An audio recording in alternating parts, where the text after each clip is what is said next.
Essanyu lye tulina olw'eggulu lwa leero lya Mukiwagonja kubanga kkooti oluvannyuma ennyo ekkiriziganyizza n'ebintu entoko bye twagigamba ebyalumira mu kalulu kano ak'e Kawempe North.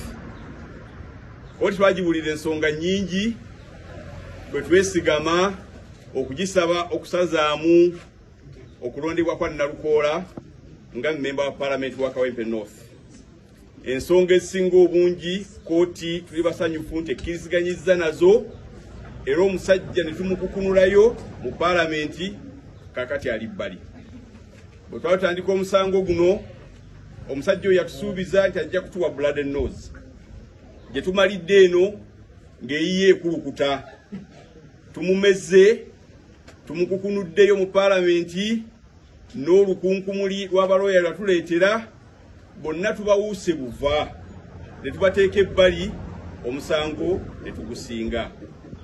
Njagala okwozaayoza bannakawempe, njagala okwozaayoza Nambi Farida, njagala okwozaayoza chairman w'ekibiina kya NRM wamu n'olukiiko olufuzi olwa SEC wamu n'abakulu ku kibiina ku kitebe ekya NRM Secretariat okuwozaayoza olw'obuwanguzi buno obulungi obwongedde okukakasa ebyo bye twakkiririzaamu ng'okulonda kwakaggwa nti mazima waliwo ebitaatambula bulungi.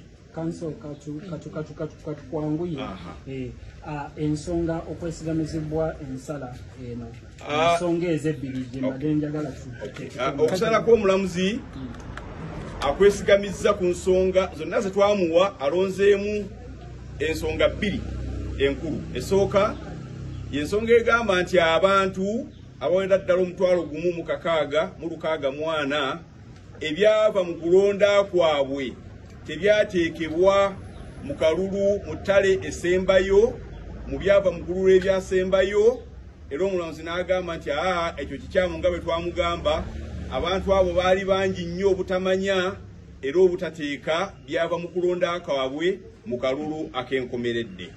Era omulamuzi n'annyonnyola nti ekyo nno kiteeka okuwangula kwa Nalukoola kwe yali awangudde mu kubuusabuusa kubanga maagini wakati wa Nalukoola ne Nambi yali ntono ate ng'abantu bali betutamanyi nti balonda batya bangi bakubisaamu maagini eyo kumpi emirundi ebiri.